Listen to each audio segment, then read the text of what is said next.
Madame, Monsieur, bonsoir, bienvenue à tous.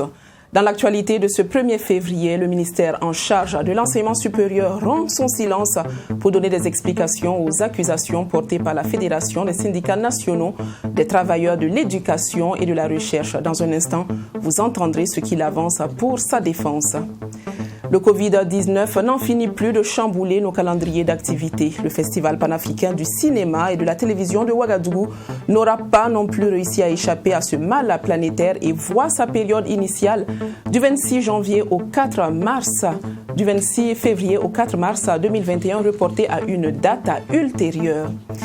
Dans l'actualité du jour, nous partirons également du côté du Mali où des associations de jeunesse rejettent l'accord pour la paix et la réconciliation nationale. Ils y voient un guet-apens pour repartir le pays.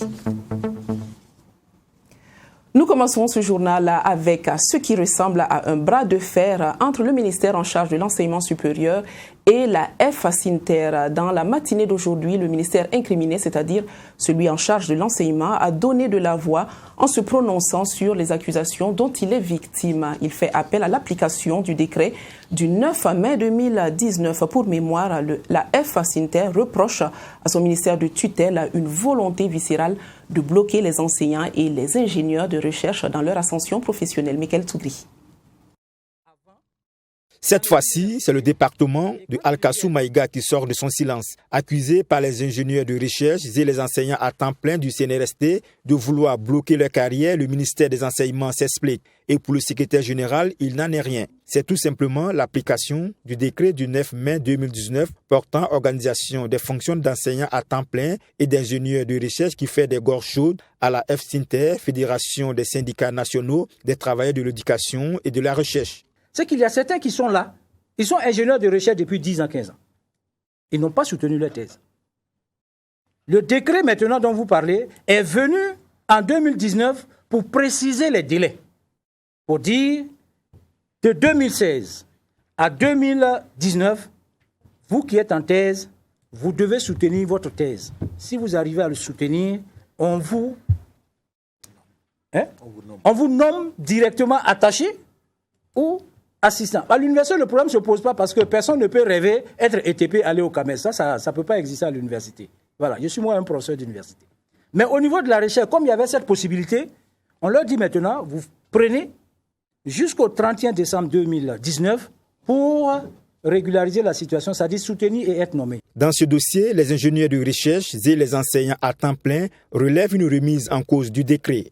Pour le ministère, depuis l'application de ces dispositions, une vingtaine d'ingénieurs de recherche et d'enseignants à temps plein ont pu soutenir les thèses avant la date butoir du 31 décembre 2019 et nommés assistants et attachés de recherche. Ce dont il s'agit, c'est des gens qui ont soutenu après le délai limite donné par le texte.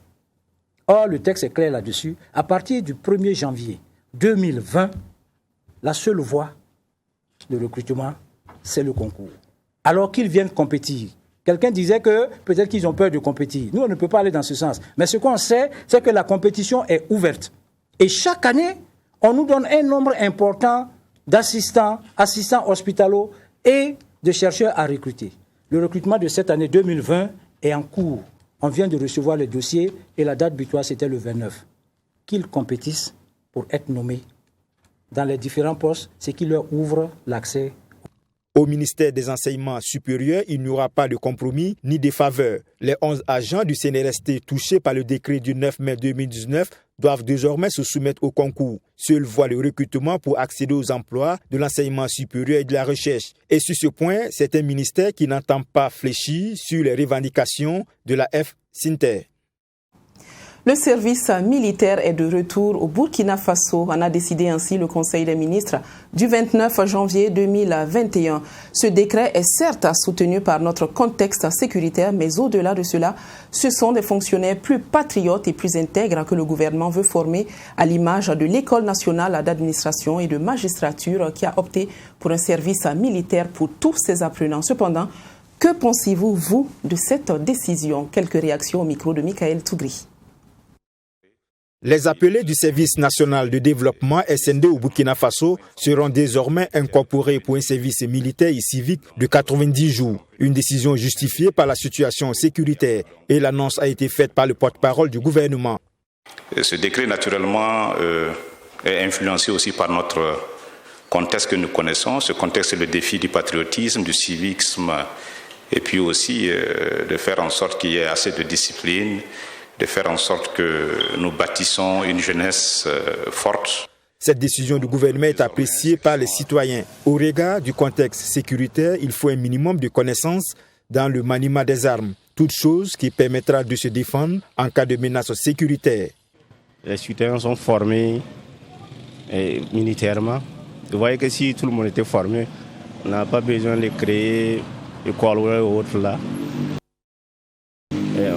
Tout le monde allait se mettre dedans et puis je pense que c'est vraiment une bonne chose. Vu l'insécurité qui sévit sur le territoire, je pense que si le fonctionnaire est déjà formé et avant d'aller sur le terrain, à n'importe quel poste, je pense qu'en cas d'attaque, voilà, ils peuvent aussi riposter. Parce que c'est pas simple.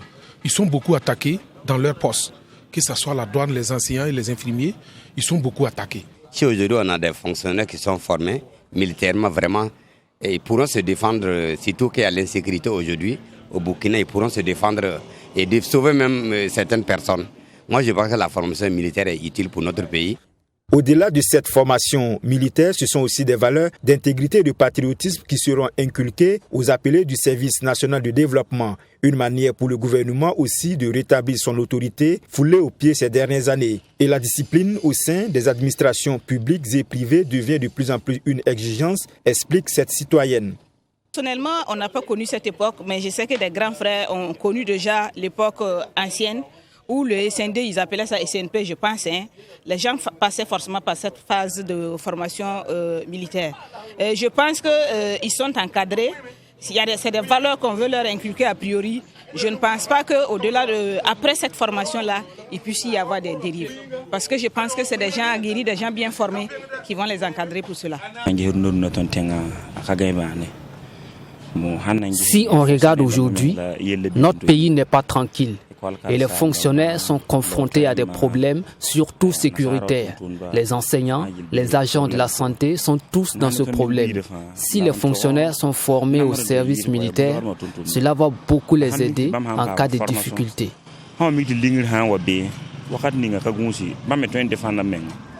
Pour ceux ou celles qui devront rejoindre les rangs pour le service national de développement, il faudra être âgé de 18 à 30 ans. Et la formation militaire et civique va durer 90 jours. Le rendez-vous de la Biennale du 7e art à Ouagadougou ne se tiendra pas. En tout cas, pas dans le mois de février. Initialement prévu du 26 février au 4 mars de cette année, le FESPACO 2021 est reporté à une date ultérieure. Et ce report est lié à la pandémie du Covid-19, une situation qui laisse plus d'un acteur du cinéma surpris. Abdoulrahim Nienye et Djeneba Diallo. Selon le délégué général par intérim de l'Institut supérieur de l'image et du son, ISIS, la décision du gouvernement de reporter le FESPACO était prévisible au regard de l'ampleur de la maladie à coronavirus. Loin donc de susciter le mécontentement, les acteurs estiment que cette décision est la bienvenue et va permettre d'éviter une propagation de la maladie. Il faut d'abord vivre pour faire du FESPACO. Une manifestation qui convie les cinéastes et publics. Si on n'est pas en bonne santé, mais ça, tout est remis en cause. Et actuellement, on se pose la question parce qu'il n'y a pas encore une véritable maîtrise, même chez les Occidentaux, de ce virus. Donc, c'est véritablement important d'accorder le maximum de prudence. Le report du FESPACO est aussi une occasion pour les réalisateurs d'achever leur production qui a été fortement impactée par la pandémie. Si le FESPACO devrait se tenir à bonne date, il aurait eu une insuffisance de production, a laissé entendre Frédéric Kaboré. Les questions économiques de chaque État recentrent les intérêts autour de l'essentiel, je dois dire.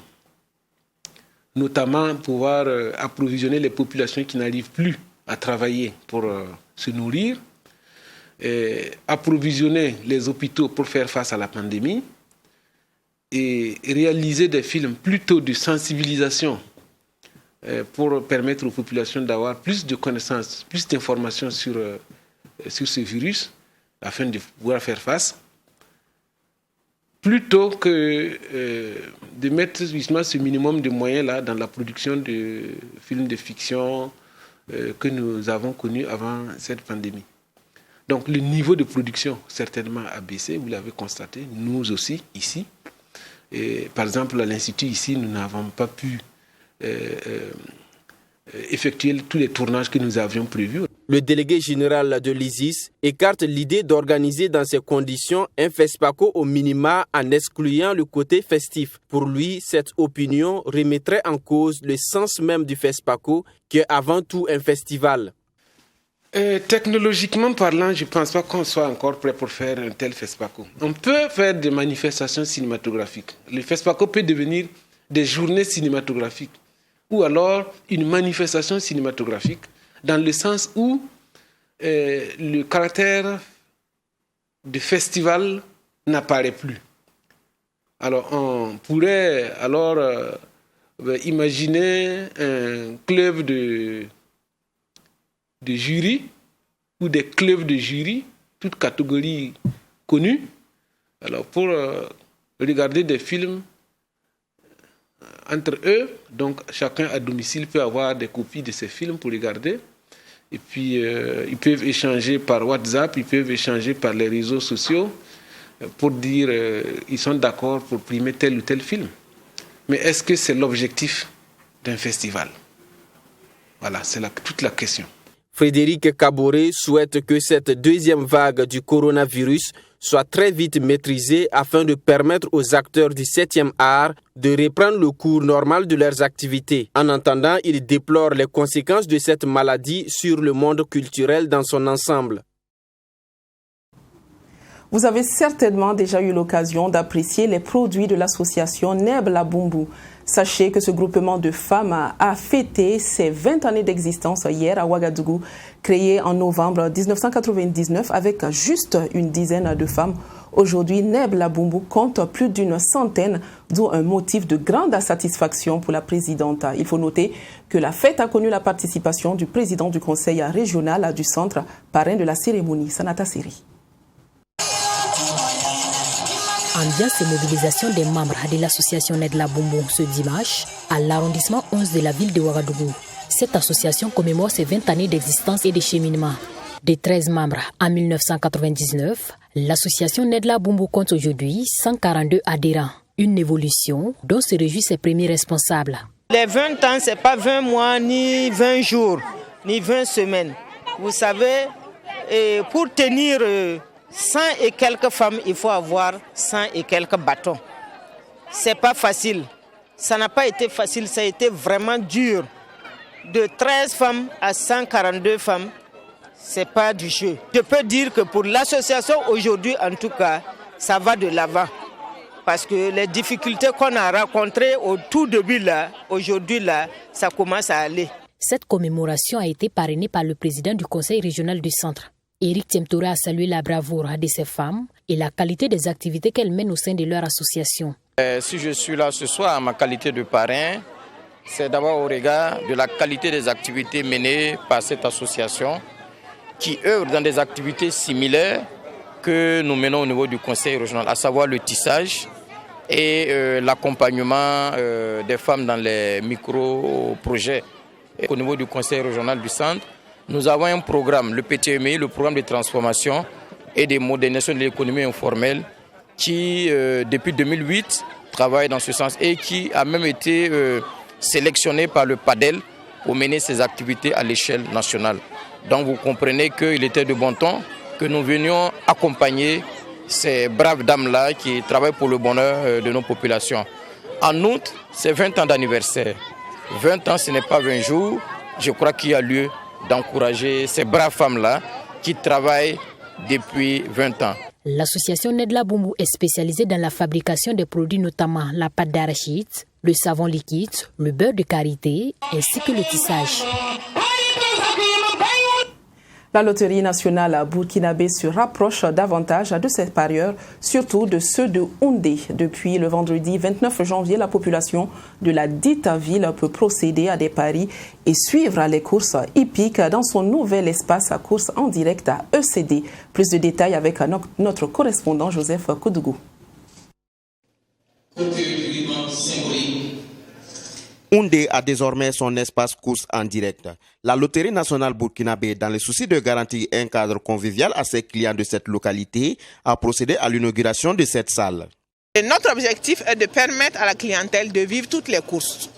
Toutes les courses, et vous savez que le permis est devenu une passion dans notre pays. Donc l'objectif c'est aussi d'accroître notre chiffre d'affaires, mais de rapprocher aussi les produits de la clientèle et accroître la confiance de la clientèle dans nos produits. Parce qu'en suivant ces courses à la télé, on ne dira plus ils ont volé, c'est faux, ils ont truqué, ils ont donné une fausse arrivée. C'est direct, c'est visible. Cet espace compte 40 places assises, 4 guichets et 3 télés qui retransmettent les courses hippiques. Dans le strict respect des mesures barrières, il offrira de meilleures conditions de jeu aux bénéficiaires de la localité. Honnêtement, s'il y a bien quelqu'un qui est heureux ce matin, c'est bel et bien le premier responsable de la direction régionale de l'Ouest que je suis, parce que depuis 2016, sinon même avant, c'était un projet que nous nourrissons pour Houndé. C'était un besoin réel, parce qu'aujourd'hui, le PMU date depuis 1990 et le CD est venu après et on sent l'engouement de ce jeu-là un peu partout dans les localités. Si bien que les gens sont en train de téléphoner, là où ça n'existe pas, ils prennent les combinaisons, ils téléphonent pour valider là où il y a les salles. Les parieurs de la région des Balais ont exprimé leur satisfaction pour cette infrastructure qui vient renouveler leur confiance à la nationale des Jeux du hasard au Burkina Faso. Très très content. On veut pour que aujourd'hui on avait la carte avancée très bien. Bon, nous aussi un jour, c'est pas maintenant. Voilà, aujourd'hui, il y a ECD qui est là. En tout cas, l'ouverture de l'ONAB à Houndé, c'est une grande choix pour la population de Houndé. Alors, avec ça, on va pouvoir profiter des jeux jumelés, de ces beaux jumelés, trio, quintet, tiercé, voilà. À travers l'ouverture de cet espace course en direct, la LONABE entend être plus proche de la population de Houndé et environnant et répondre à son troisième point de plan stratégique et développement qui est l'expansion commerciale. Bon ben voilà, bonne chance à tous les parieurs. Et puis une autre cérémonie, mais de présentation, cette fois-ci de vœux, le samedi 30 janvier à l'Institut supérieur de technologie appliquée et de management ISTAPEM. Le premier responsable de l'établissement a formulé des vœux de nouvel an à l'ensemble des étudiants et des professeurs de l'Institut dont il a la charge. Cette cérémonie a également été l'occasion d'installer la nouvelle déléguée générale et les membres de son bureau. Mamidriana Kamabou avec la voix de Fatimata Ninkiema. Réunis au sein de l'Institut supérieur de technologie appliquée et de management ISTAPEM, étudiants, professeurs et premiers responsables, tous ont pris part à cette cérémonie de présentation de vœux. Le président directeur général de l'Institut souhaite que 2021 soit une année d'accomplissement de beaucoup de projets professionnels. Dans son ambition de contribuer à la formation d'une jeunesse extraordinaire, capable de porter haut le flambeau du Burkina Faso, Romaric Badolo a exhorté tous ses étudiants à plus d'abnégation dans leur cursus académique et dans leur vie professionnelle. Concentrez-vous et faites ce que vous devez faire afin d'être ce que vous voulez être. Si nous restons concentrés, nous allons finir par abandonner les murmures, les plaintes, les jérémiades, les médiocrités. Arrêtons tout cela et mettons-nous au travail. Le travail. Le travail, encore le travail, mes enfants. Telle doit être la devise de votre génération.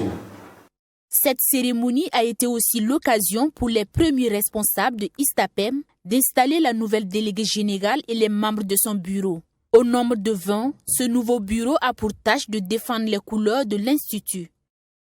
Je promets de défendre les couleurs de l'Institut et de représenter vaillamment l'ensemble des étudiants.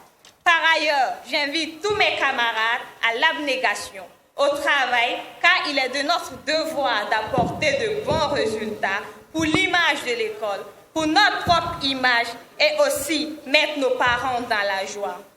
Le PDG de l'Institut a demandé aux étudiants membres du bureau d'honorer leur engagement jusqu'à la fin de leur mandat. Si vous êtes engagé dans le bureau des étudiants, vous devez rester étudiant et militant dans le bureau jusqu'à ce que vous quittez le bureau des étudiants avant de vous engager de façon publique dans des questions politiques qui égarent certaines personnes qui ont peu de maturité. L'Institut supérieur de technologie appliquée et de management ISTAPEM forme des élèves titulaires d'un baccalauréat à des filières telles que finance, comptabilité, gestion commerciale, droit, management des projets et bien d'autres. Focus à présent sur cette jeune dame qui pendant plusieurs années a agrémenté vos débuts de journée. Partie pour être maquilleuse à la base, sa beauté, son éloquence lui ouvrent les portes de l'animation télé. Elle, c'est Heidi Yeli Alia et elle a bien voulu s'ouvrir à vous par notre truchement, bien entendu, pour vous parler de son quotidien en tant qu'animatrice télé de la matinale de 3TV. Reportage de Mamie Driana Kamabou.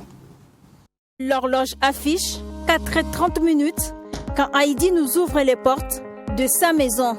Elle est réveillée depuis quelques minutes et comme tous les jours ouvrables, elle se prépare pour honorer son rendez-vous avec les téléspectateurs de la télévision 3TV. Il lui faut une trentaine de minutes pour rejoindre les locaux de Tam Tam Group Presse. Après un passage en salle de maquillage et quelques minutes de briefing avec l'équipe technique et les chroniqueurs, c'est parti pour une 30 minutes de show télévisuel. On commence dans 5 minutes, donc il faut que je file.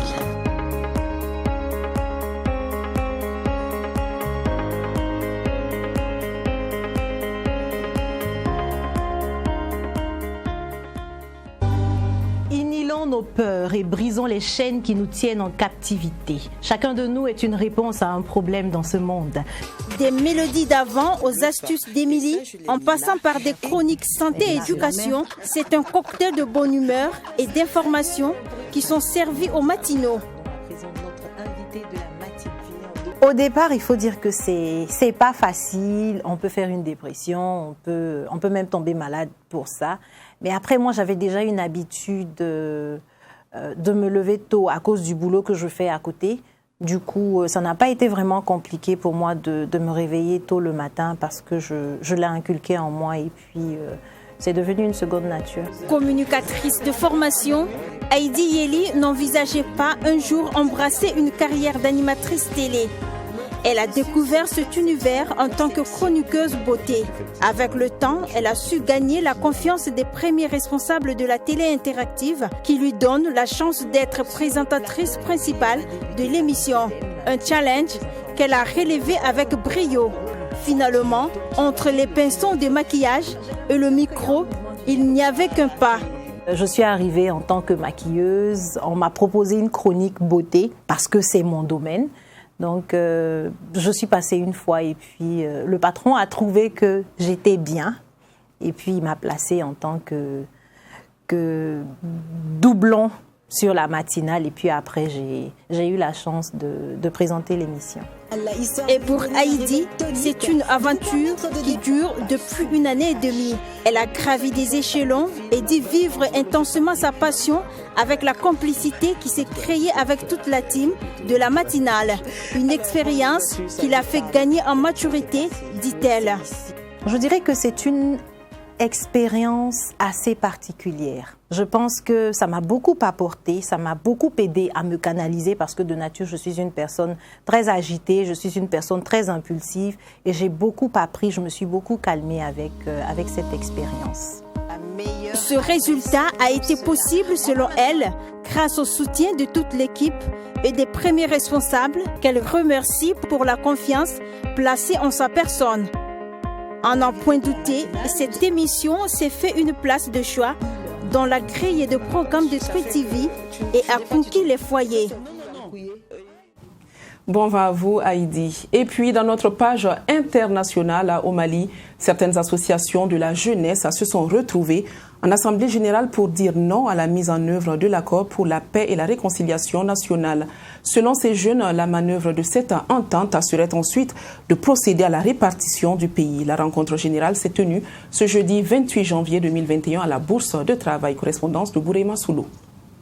Adopté en 2015 sous la médiation internationale dirigée par l'Algérie, l'accord pour la paix et la réconciliation n'a pas fini de diviser les Maliens. Actuellement, des associations juvéniles militent pour stopper sa mise en œuvre.